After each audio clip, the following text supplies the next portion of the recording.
Kamusta na nga po mga master at sa ngayon ay atin ang ipagpapatuloy na gisahin ang chapter 189 at 190 sa manhwa series ng Solo Max Newbie, kaya't atin na nga pong agarang umpisahan. Mas minabuti nga nitong si Jinyuk na tumayo sa kanyang kinauupuan kasabay ng napakabilis niyang pagkilos at madali lamang niyang bagyang binigyan ng tigi-isang sipa ang tatlo sa mga miyembro ng Wudang Sect. Galit na galit nga etong si Soyum-yong sa kanyang ginawa at malakas na inihagis ang isang silya patungo sa kanyang kinaroroonan na madali lamang naiwasan nitong binata habang malakas nga siyang nag-ata sa kanyang mga alagad na dakpin etong ating pangunahing tauhan. Takot na takot naman etong tagapagbantay ng nasabing gusali sa kaguluhang nagaganap kaya't hinagisan na lamang siya ni Alice ng isang piraso ng diamante bilang kabayaran sa danyos ng mga posibleng masirang kagamitan. Eto namang si Chun Yusong ay inaya etong si Baeksa na umupo na lamang at mas makabubuting huwag masangkot sa tuwing gagawa ng gulo etong si Jinyuk habang patuloy na tila ba naguguluhan sapagkat nakukuha pa ng mga ito na uminom sa gitna ng kaguluhang nagaganap. Patuloy nga lamang sa paghuli sa binata etong mga alagad ni Soyum-yong na labis na galit at hinahangad na lumaban nga raw ito na katulad ng isang tunay na lalaki. Do'y bigla na nga lamang nakadama siya ng isang malakas na sipa patungo sa kanyang pagmumuka na madali lamang niyang naiwasan. Nakapwa nagmula pala dito kay Soyum-yong na pilit ngang isinasaad na harapin siya ng seryoso sa isang maayos na laban nitong patuloy na nang aasar na si Jinyuk. Ayon pa nga sa kwento na ang Wudang Sect ay isa sa mga pinakabantog na sektang nabibilang sa Murim Alliance. Gayon din ay alam nga nitong binata na ang nasabing sekta ay lubos na mahigpit at ipinagbabawal ang pagkain ng anumang karne at kasabay na nauunawaan kung anong klaseng hakbang at estratehiya ang dapat niyang isagawa. Sabay-sabay namang nagsagawa ng mga pag-atake ang lahat ng mga nasabing individual hanggang sa napahinto nga sina Soyum-yong nung masilayang nagsimulang ipamalas nitong si Jinyuk ang kanyang kausayan pagdating sa pagluluto. Literal na umaalingasaw ang halimuyak ng ginigisa niyang putahe na labis na nagpatakam sa bawat galit na miyembro ng Wudang Sect. Hanggang sa nabigla na nga lamang etong si Soyum-yong nung tinamaan ang kanyang mga kasamahan ng mga lumilipad na sandok na tuluyan nagpabagsak sa mga ito sa lapag. Napilitan na ngang ilabas nitong kanilang tumatayong leader ang kanyang sandata kasabay ng pag-activate ng skill na Taiji Sword at nagbanta na huwag nga raw siyang sisisihin ng binata kung dito na magwawakas ang kanyang buhay habang mabilis na ginamit ang ikatlong estilo nito. Ngunit nabigla nga siya nung kanyang nadama na tila ba kakaibang bagay ang kanyang nahiwa at napagtanto ng mga iyon ay piraso ng karne. Sa mga sandali niyang nawala siya sa focus ay siya namang pag-rest back nitong ating pangunahing tauhan at nagpakawala ng isang napakalakas na sipa na nagpatalsik sa kanya sa isang lamesa na labis itong di maunawaan kung papaano nangyari. Hindi nga siya makapaniwala na ang kanyang estilo bilang pinakamahusay na disipulo ng Wudang ay gagamitin lamang nitong binata na panghiwa sa ginigisa nitong karne at higit sa lahat ay nagawa pa siyang pabagsakin sa lapag gamit lamang ang isang sipa. Nagbanta nga siya na kung pinaplano nitong si Jinyuk na tapusin ang kanyang buhay ay huwag nga daw siyang umasang makakalabas pa ng matiwasay mula sa naturang palapag sapagkat ang lahat ng mga master ng Murim ay tutugisin siya hanggang sa kanyang kamatayan. Ngunit kasabay ng pagbuka ng kanyang bibig ay ang biglang pagsubo naman itong binata ng hawak-hawak na kutsarang naglalaman ng putaheng kanyang niluto na agarang nagpanumbalik sa mga alaala nitong si Soyum-yong nung siya ay isang bata pa lamang. Naihalin tulad niya nga ito sa mga pagkaing ibinibigay sa kanya ng kanyang ina habang nagpapaalala na kinakailangan nga raw niyang maging malakas kapag siya ay tumanda na at magiging isang mahusay na mandirigma na labis nga raw ipagmamalaki nitong kanyang ina. Patuloy nga lamang si Soyum-yong sa pagluwa at nakuha ang kuryosidad nitong sina Alice kung talagang mapapaluwa ka sa sarap ng putaheng niluto nitong binata. Do'y nagsalita naman etong si Jinyuk at aniya ay labis siyang natutuwang masilayan na nagustuhan nitong si Soyum-yong ang inihanda niyang putahe. Subalit iyon nga raw ay may halong karne na isang klase ng pagkaing labis na ipinagbabawal sa Wudang Sect. Kahit ano nga raw ang magiging reaksyon ng iba nilang kasamahan, oras na ang inaasang magiging kanilang leader ay kumain ito habang hawak-hawak ang isang kamera at ang bagay niyang iyon ay literal na ikinatakot na mapag-alaman nitong si Soyum-yong mga master. Pagkatapos ay muling ibinalik ang kwento sa lugar kung saan isinasagawa ang pagpupulong ng mga leader ng Murim Alliance. Ipinaliwanag nga ni Matay Bong kay Seyang na kahit ano pang sabihin niya ay napakahirap para sa iba pang mga master na naroroon na tanggapin etong si Jinyuk sa alyansang kanilang ginagawa kontra sa bagong Heavenly Demon Divine Sect kaya't mas makabubuting huwag na nga raw siyang gumamit pa ng anumang dahas. Hanggang sa bigla na nga lamang bumukas ang pinto ng silid at malakas na isinaad nitong si Soyumyong na tanging etong ating pangunahing tauhan lamang ang may sapat na lakas at kakayahan upang talunin ang puwersa ng Heavenly Demon Divine Sect at bilang patunay, siya na itinuturing na pinakamahusay na disipulo ng Wudang Sect ang siyang nagpapatunay sa bagay na iyon. Hindi nga makapaniwala sa kanilang naririnig ang lahat ng mga master na naroroon, habang etong si Seyang ay literal na naguguluhan sapagkat nung unang araw ay halos patayin na nitong si Soyumyong etong si Jinyuk kaya't literal na papaano ito nangyari. Talagang kagilagilalas nga raw at kahanga-hanga ang kakayahan at pamamaraan mayroon etong binata. Gayun din, aminado siyang naging matalas ang paningin ng Dark Emperor buhat sa nakapili ito ng isang katangi-tanging disipulo. Pasimple namang pinuri nitong si Jinyuk si Soyumyong para sa napakahusay nitong payag sa kabila ng halos mangyak-yak na ang tunay nitong kalooban. Habang etong si Baeksa ay natanong etong si Chon Yusong kung maging siya ay dumanas din ng ganitong mga tusong taktika ng binata na hindi niya makuwang sagutin.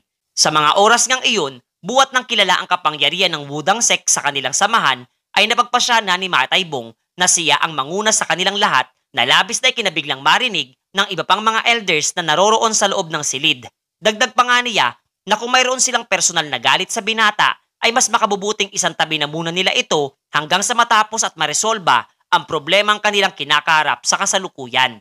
Wala namang sinayang na anumang oras at sandali etong ating pangunahing tauhan at ninais na makinig ang lahat sa planong kanyang inihanda.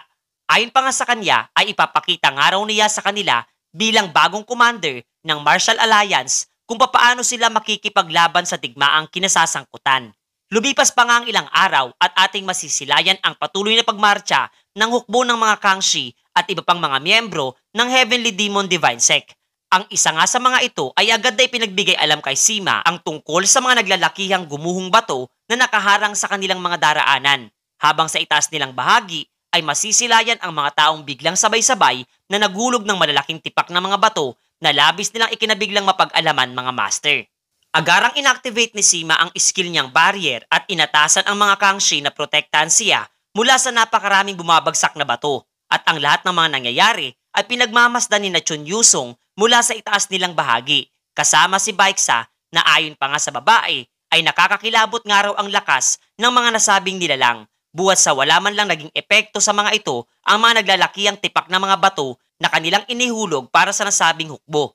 Napagtanto naman ng stalker ng ating pangunahing tauhan na katulad nga daw ito ng mga naunang isinaad ni Jinyuk kung kaya't agaran niyang nasambit na kinakailangan na nilang tahakin ang susunod na lokasyon sapagkat ang kanilang tanging adikain ay ang pabagalin ang pag-usad ng nasabing hukbo katulad ng nakasaad sa kanilang orihinal na plano na kaagad namang sinunod ng iba pa nilang mga kasamahan. Samantalang ang kakaibang pangyayari ay mabilis namang nakaabot na sa kaalaman ni Samaja na ayon pa nga kay Sima ay lubos niyang hindi nauunawaan ang nangyayari at taktikang isinasagawa sa ngayon ng Murim Alliance. Napaisip nga si Samaja na marahil ay kagagawan ito ng disipulo ng Right Guardian.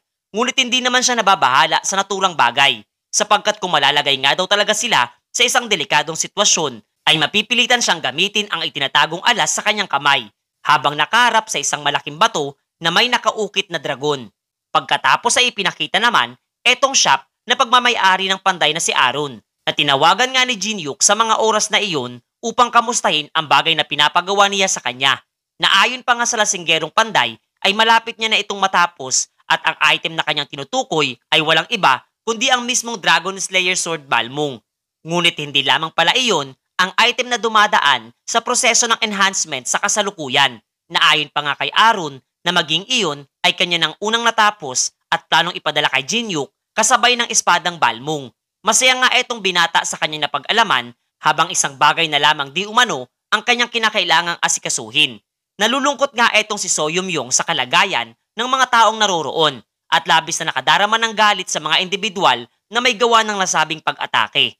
Hindi na nga niya napigilang questionin ang pagkilos na isinasagawa nitong si Jinyuk at naguguluhan sa tunay nitong plano. Hindi naman ito nagustuhang marinig ng binata at muling nagbanta na ipapakita niya sa Murim Alliance ang pagkain nito ng karne. Hanggang sa napahinto ang kanilang pag-uusap ni Soyumyong, buhat nang dumating na sa kanilang lokasyon etong si Teresa na kaagad formal na binati nitong na-blackmail niyang alagad. Pasimpleng ang inilahad sa kanya ng dalaga ng taong pinapahanap ng ating pangunahing tauhan ay kasalukuyan ngang naroroon. Katulad nga daw ng kanyang naging kahilingan ay agad niyang inimbestigahan ang mga lugar na naunang sinalakay ng mga Kangxi at tanging ang lugar na ito ang may pinakamalaking bilang ng mga taong nakaligtas. Ayon pa nga sa isa sa mga matatanda niya nakausap ay tinulungan nga daw sila ng isang estranghero at ang lalaking ito ay ang individual na mag-isang nakaupo lamang sa isang tabi mula sa di kalayuan. Hindi nga raw siya sigurado, subalit mag-iingat nga daw etong si Jinhyuk sapagkat may kakaiba nga daw sa nasabing individual. Sapagkat kahit napakataas na ng kanyang detection skill, ay wala siyang anumang madamang mahika na nagmumula sa naturang misteryosong lalaki. Agad na inactivate nitong binata ang kanyang Eye of Gluttony at napag-alaman na ang pangalan nitong lalaki ay Baik Ilha at labis siyang nasiyahan buhat ng isinaad ng system na ito ang mismong Heavenly Demon. Gayun din ang pagbibigay nito ng kondisyon upang makopya niya ang skill nitong tinatawag na Heavenly Demon Divine Art. Hindi nga lamang doon nagtatapos ang quest na ibinigay ng system, sapagkat nais nga rin itong tulungan ng binata ang Heavenly Demon na may balik ang kagustuhan nitong lumaban. Upang magawa niyang makita ang alaala, mayroon etong individual kung saan nawala ang kanyang internal energy. Ayon pa sa binata, ng skill niyang ito ay tinatawag na Spirit Language Ring, na hindi nga niya halos magawang paniwala ang iaalok sa kanya kapalit ng nasabing bagay. Marahil dahil nga daw iyon sa magiging masalimuot na paraan na kinakailangan bago ito may sagawa, habang lingid nga sa kanilang kaalaman na ang kanilang pagkilos sa kasalukuyan ay inobserbahan ng kabilang puwersa gamit ang isang ibon. Maya-maya pa ay malakas na sumigaw etong si Soyumyong at kinuha ang atensyon ng lahat sapagkat ang Murim Alliance nga daw ay naroroon upang magbigay ng tulong sa pamamagitan ng pagkaing inihanda ng ating pangunahing tauhan.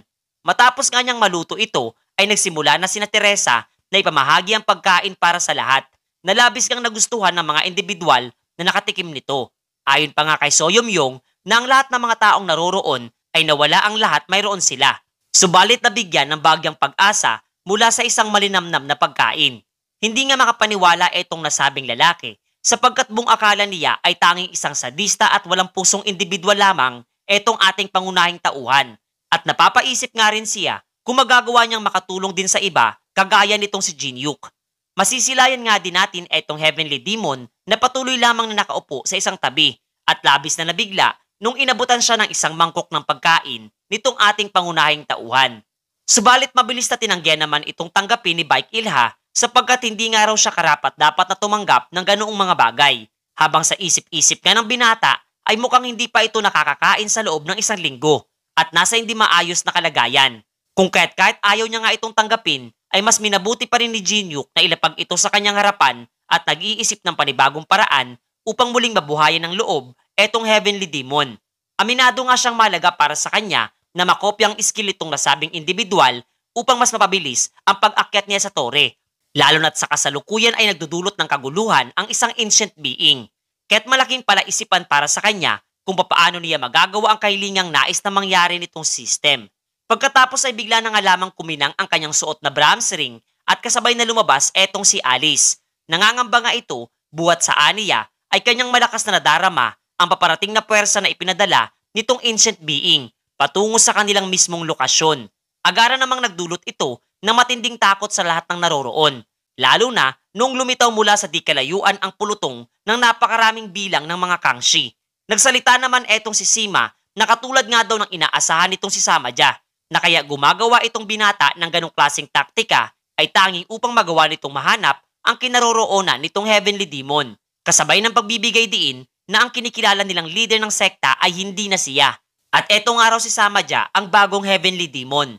Inatasan nga niya ang lahat ng makasama niyang Kangxi na paslangin ang lahat ng naroroon kasama na etong si Jinhyuk at dalhin nga daw ng mga ito sa kanya etong si Baik Ilha na nais niyang gawing tropeyo at regalo para dito sa kanilang bagong leader mga master.